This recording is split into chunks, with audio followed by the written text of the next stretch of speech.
Hola, mi nombre es José Antonio Méndez y os doy la bienvenida a un nuevo episodio de Comentarios desde la Barrera. Con el ruido mediático que están acaparando, con razón, claro está, la crisis interna del Partido Popular y sobre todo la invasión de Ucrania por parte de Rusia, ha pasado desapercibida una fecha que, se quiera o no, forma parte de la historia de España. Me estoy refiriendo al aniversario del 23 de febrero de 1981. Y es que hace 4 días se cumplieron 41 años del intento de golpe de Estado protagonizado por el teniente coronel de la Guardia Civil, Antonio Tejero Molina, y sus compinches. Por eso, hoy me propongo evocar los recuerdos que acuden a mi memoria cada vez que veo en las imágenes de televisión a aquel grupo de iluminados que quisieron reverdecer los marchitos laureles de los pronunciamientos militares habidos en nuestro país. Tejero y los suyos ni siquiera tuvieron el dudoso honor de ser los primeros en entrar a tiros en el Congreso de los Diputados. Esa patente fue registrada un 4 de enero de 1874 por el general Pavía para poner fin a los desmanes ocasionados por la efímera Primera República.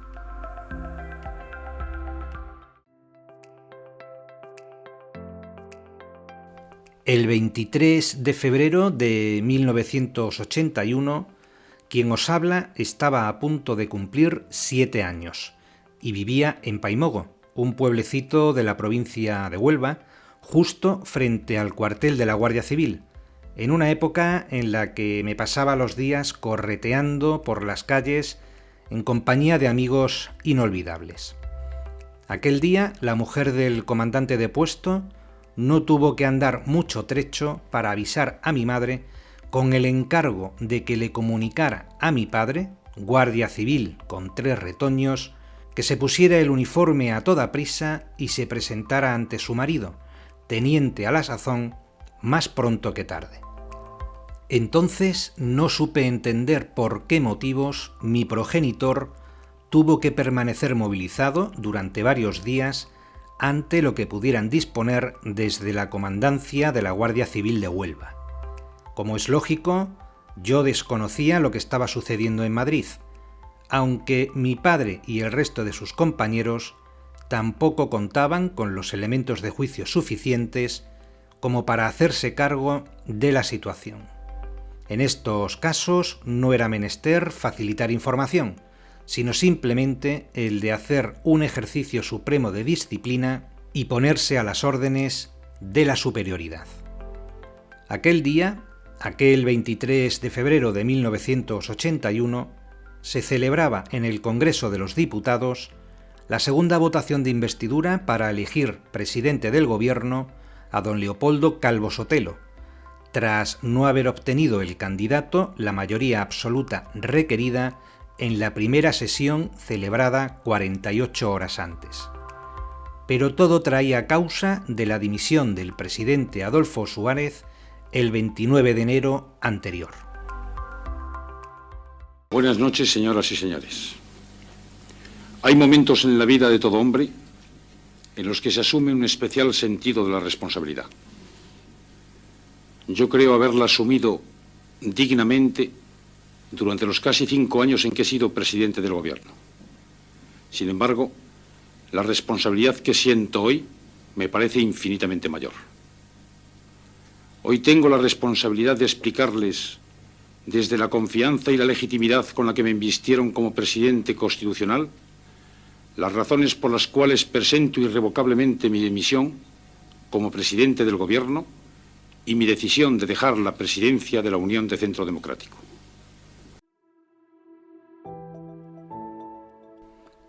Eran cerca de las 6:30 de la tarde cuando los alrededores de la carrera de San Jerónimo se vieron sorprendidos por el desembarco de Tejero y sus hombres, 16 oficiales y unos 170 suboficiales y guardias civiles, previamente concertado con el teniente general Jaime Milans del Bosch, capitán general de la Tercera Región Militar, que pretendían revertir la situación del país y reconducirla, según decían ellos, por unos cauces más adecuados a los que se estaban desarrollando.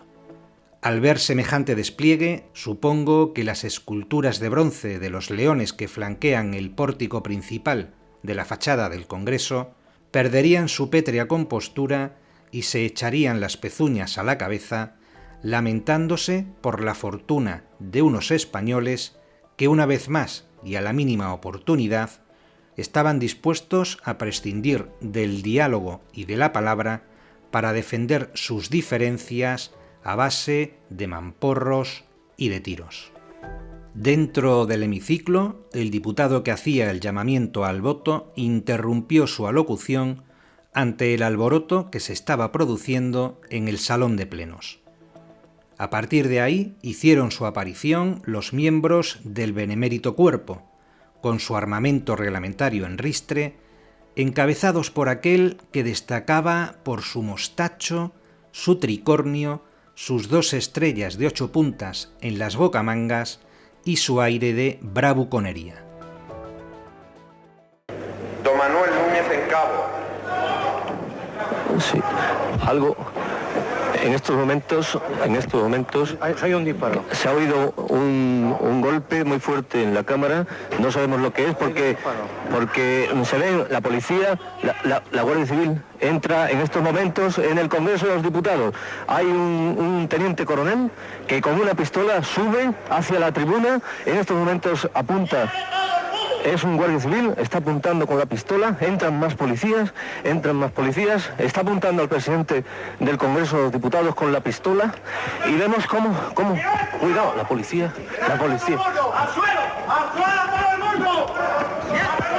No podemos emitir más porque nos están apuntando con la policía. Llevan metralla.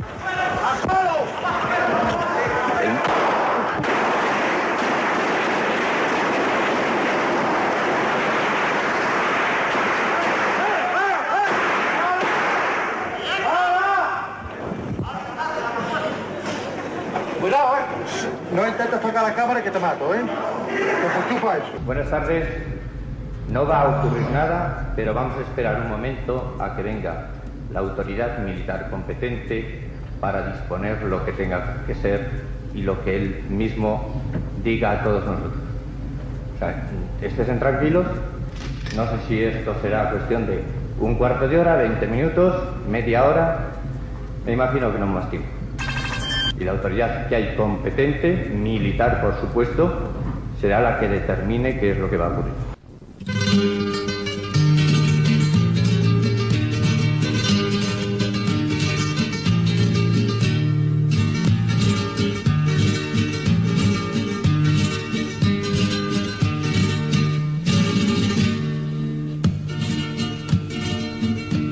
¡Quietos todo el mundo! ¡Se sienten, coño! ¡Al suelo! ¡Al suelo! ¡Al suelo! ¡Al suelo! Aquellos guardias civiles que interrumpieron la votación. El presidente de la Cámara, un demudado Landelino Lavilla, no paraba de mirar, mitad indignado, mitad incrédulo, cómo la sede de la soberanía nacional era violada por aquel hombre que, como si no fuera la cosa con él, comenzaba a subir las escalinatas que conducían al atril de oradores con intenciones nada amistosas. Así lo atestiguaba la pistola que blandía en su mano derecha. Sus dudas, al igual que las del resto de los allí congregados, se difuminaron de un plumazo y se tornaron en estupefacción nada más oír aquello de «quieto todo el mundo». Supongo que muchos de vosotros habréis visto las imágenes. Yo diría que José Bono, cuyo escaño estaba a la derecha de Tejero, justo a la altura de Sálvese la Parte, pudo haber intentado en un gesto heroico alguna que otra artimaña para que el teniente coronel doblara la cerviz. Pero no se lo tendremos en cuenta al bueno de Pepe Bono. Supongo que su cabeza no estaba como para pergeñar ningún plan con el que salvar a la patria. Lo mejor era estarse calladito y pasar lo más desapercibido posible. Nos llega en este momento un flash de la agencia EFE. La acción podría haber sido realizada por el teniente coronel Tejero y 200 guardias civiles. Es Tejero. El golpista, efectivamente, era Tejero. ¿Quién si no? El mismo que en noviembre de 1978 estuvo implicado en la llamada Operación Galaxia, así bautizada por el nombre de la cafetería en la que se reunieron los conspiradores para poner en marcha un plan consistente en el asalto al Palacio de la Moncloa para tomar como rehén a Adolfo Suárez. Pero, por suerte, los servicios de inteligencia descubrieron el pastel y desbarataron la intentona. Por aquellos hechos, Tejero y el capitán Sáenz de Inestrillas fueron condenados en 1980 por un consejo de guerra a las penas de 7 y 6 meses de prisión, respectivamente. Por lo tanto, Tejero no era ni mucho menos un desconocido cuando, esta vez sí, se propuso ejecutar los planes frustrados de unos años atrás. La situación no pintaba nada bien, y menos aún cuando un enfurecido vicepresidente del gobierno, teniente general Gutiérrez Mellado, se dirigió a su subordinado para exigirle que se sometiera a la disciplina de la jerarquía y abandonara aquella locura. Tejero y sus hombres, en una imagen patética, fueron incapaces de derribar al casi septuagenario general, no viendo más salida para salvar su maltrecha dignidad que la de empezar a pegar tiros al aire. Sus señorías, con las honrosas excepciones de Adolfo Suárez y del líder comunista Santiago Carrillo, empezaron a practicar el cuerpo a tierra como auténticos profesionales de la milicia, buscando el parapeto de los escaños para poner a salvo sus prometedoras carreras políticas. Aquellas ráfagas supusieron el pistoletazo de salida para las horas más dramáticas que ha vivido nuestra joven democracia, agravadas aún más si cabe cuando Milans del Bosch declaró el estado de excepción en Valencia y ordenó que los tanques salieran a patrullar por las calles de la ciudad del Turia. 19:30. Radio Valencia, cadena SER. A continuación, señores oyentes, vamos a dar lectura al escrito que procedente de la Capitanía General de la Tercera Región Militar nos llega. Dice así: Excelentísimo señor don Jaime Milans del Bosch y Usía, Teniente General del Ejército y Capitán General de la Tercera Región Militar. Hago saber, ante los acontecimientos que se están desarrollando en estos momentos en la capital de España y consiguiente vacío de poder, es mi deber garantizar el orden en la región de mi mando, en tanto se reciban las correspondientes instrucciones que dicte Su Majestad el Rey. En consecuencia dispongo. Artículo primero.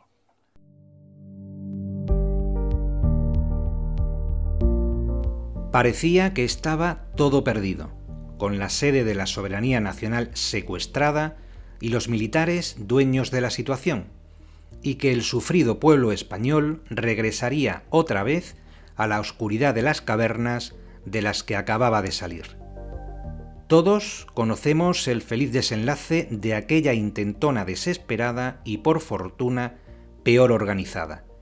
Para su fracaso resultaría decisiva la labor del rey don Juan Carlos, personaje hoy denostado y vilipendiado, pero que gozaba por entonces de una imagen inmaculada. Su mensaje por televisión a la 1 de la madrugada terminó por dar la puntilla a los sublevados, sabiendo atraerse a los militares indecisos.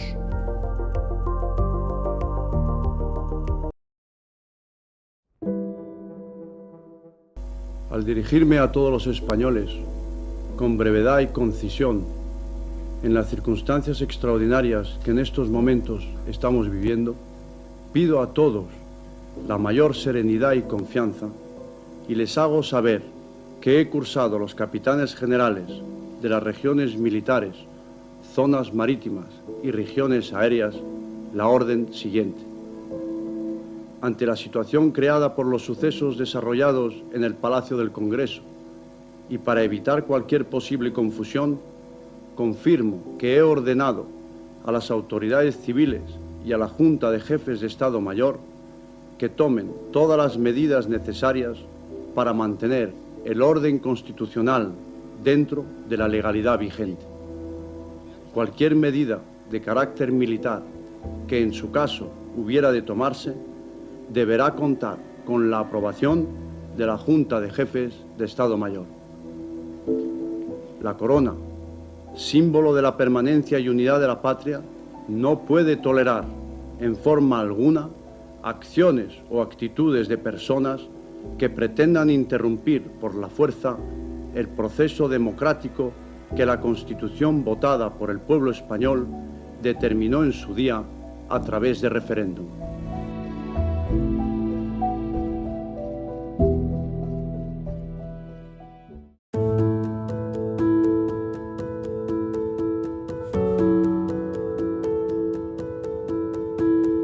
Con aquel discurso, don Juan Carlos se ganó a los españoles para el resto de su reinado, que desafortunadamente acabaría de forma tan abrupta por la mala cabeza del Borbón. Sin embargo, hay quien duda de la puridad de intenciones del monarca durante aquellas horas.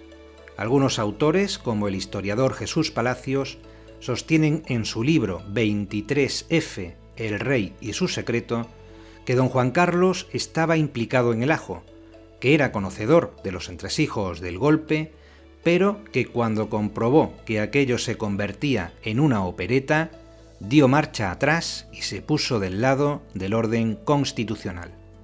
No obstante, la corriente mayoritaria afirma categóricamente que gracias al papel del rey se salvó una situación crítica en virtud de la cual nuestro país pudo haber sufrido una peligrosa involución de imprevisibles consecuencias. Obligado por las circunstancias o con la convicción propia que exigía su papel constitucional, el discurso del rey fue clave para derrotar a los golpistas. Como clave fue también el papel desempeñado por los medios de comunicación. Diario 16, dirigido entonces por Pedro J. Ramírez, y el diario El País, capitaneado por Jesús Cebrián, publicaron portadas y editoriales en los que se posicionaban inequívocamente a favor de la Constitución. La cadena SER también aportaría su granito de arena. Y en cuanto a Televisión Española, pues hizo lo que pudo.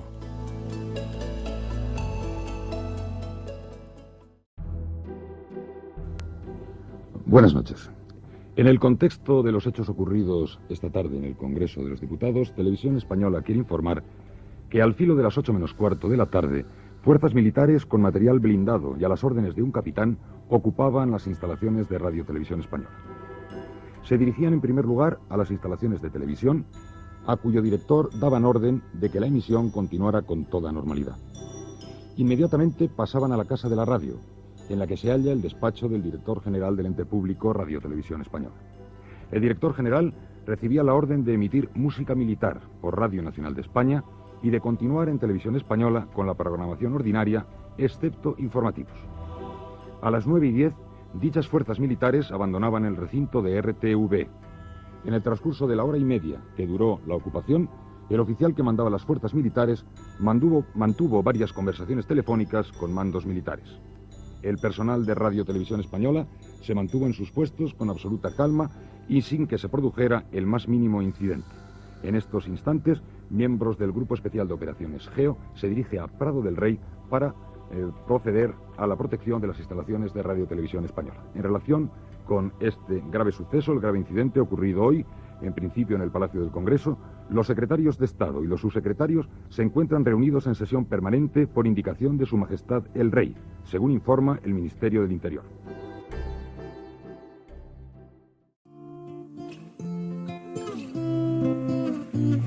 ¿Os suena la voz?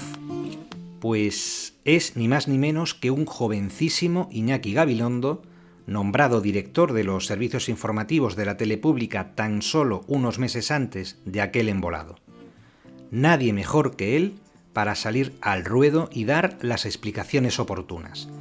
Eso sí, el morlaco era difícil de lidiar, tanto que al bueno de Iñaki le dieron alguna que otra cornada y al poco tiempo fue cesado del cargo. Gajes del oficio. Pero, como os digo, teniendo en cuenta el feliz desenlace de aquella intentona, lo que más me gustaría resaltar del episodio de hoy, y lo digo con añoranza, teniendo en cuenta el divorcio actual entre política y sociedad, es que pocas veces se ha visto una unión tan perfecta entre un pueblo y sus gobernantes como la experimentada en aquel trance excepcional del 23 de febrero. La jornada que se conoció como la Noche de los Transistores, que terminaría a la mañana siguiente con el Pacto del Capó, que destapó a traidores como al general Alfonso Armada y descubrió a leales como a Sabino Fernández Campo, puso de manifiesto el carácter eminentemente democrático de la sociedad española, a pesar de las algaradas insensatas de algunos individuos. Aquella pesadilla terminaría con la sentencia dictada en abril de 1983 por el Tribunal Supremo, que elevó ostensiblemente las benévolas condenas impuestas un año antes por el Consejo Supremo de Justicia Militar. El alto tribunal condenó finalmente a los principales encausados a penas de 30 años de prisión por un delito de rebelión militar.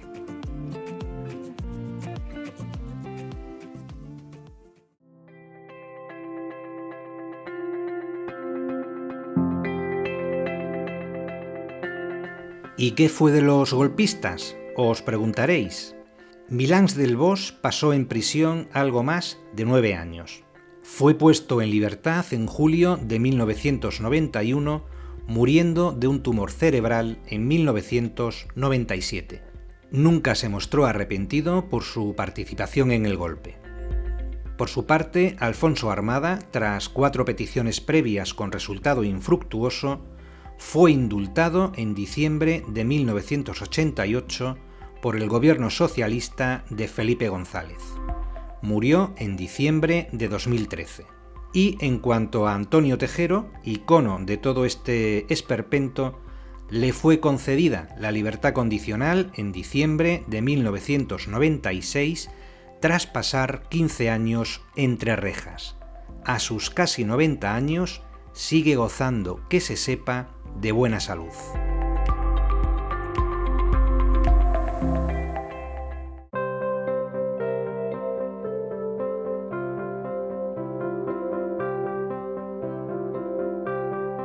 A pesar del tiempo transcurrido, el 23F continúa envuelto por una densa nebulosa protegida por la Ley de Secretos Oficiales. ¿Por qué no se desclasifican los documentos relacionados con aquel vergonzoso episodio de nuestra historia reciente? ¿Qué se oculta tras ese manto de silencio? ¿A quién o a quiénes se quiere seguir protegiendo? ¿Era el general Armada el elefante blanco, es decir, la autoridad militar que se esperaba en el Congreso para poner orden en aquel guirigay? ¿O era algún militar de más alta graduación? ¿Estaba el rey Juan Carlos al tanto de los preparativos? ¿Apoyaba el golpe? ¿Había políticos implicados en la intentona? ¿El gobierno de concentración propuesto por Armada, con figuras tan relevantes como Felipe González, Manuel Fraga, Javier Solana, Enrique Mújica, Ramón Tamames, Luis María Ansón, Jordi Solé Tura, Gregorio Peces Barba, Pío Cabanillas o Miguel Herrero y Rodríguez de Miñón, entre otros, ¿ese gobierno era fruto de la mente calenturienta de Armada o hay algo de cierto en todo ello? ¿Era Juan García Carrés, antiguo dirigente del Sindicato Vertical franquista, el único civil implicado en la trama? Pues queridos oyentes, para responder a todas estas incógnitas podéis buscar, y a veces hasta encontrar, cumplida respuesta acudiendo a la extensa bibliografía que se ha escrito sobre esta conjura de los necios que a punto estuvo de dar al traste con nuestro sistema democrático. Os animo a ello. Por lo que a mí respecta, me despido de vosotros hasta un próximo episodio, no sin antes elevar un contundente no a la guerra y condenar sin paliativos el ataque de Rusia contra Ucrania. Exhorto a la comunidad internacional, fundamentalmente a la ONU y a la Unión Europea, a que tomen cartas en el asunto y dejen de estar de brazos cruzados antes de que este remedo de zar haga sonar de nuevo los tambores de guerra en todo el continente. Por desgracia, vivimos una época en la que el viejo continente anda escaso de líderes que hagan honor a esa palabra. Hay mucho Neville Chamberlain dispuesto a negociar con criminales de guerra y ningún Winston Churchill con la determinación necesaria para frenar en seco esta locura. De esa debilidad de liderazgo se aprovecha Putin para llevar a la práctica, sin apenas oposición, sus delirios expansionistas. O se le detiene ahora o pagaremos las consecuencias. Por cierto, que andan por ahí los de Izquierda Unida, que no olvidemos que forman parte del gobierno de España, convocando manifestaciones en contra de la guerra y, ojo al dato, en contra de la OTAN, como si la Alianza Atlántica fuera la culpable del actual conflicto. Es algo inaudito. Por cierto, y con esto me despido ya, que fue precisamente durante el efímero mandato de Leopoldo Calvo Sotelo cuando España firmó un 10 de diciembre de 1981 el Tratado de Adhesión con la OTAN. Casualidades de la historia.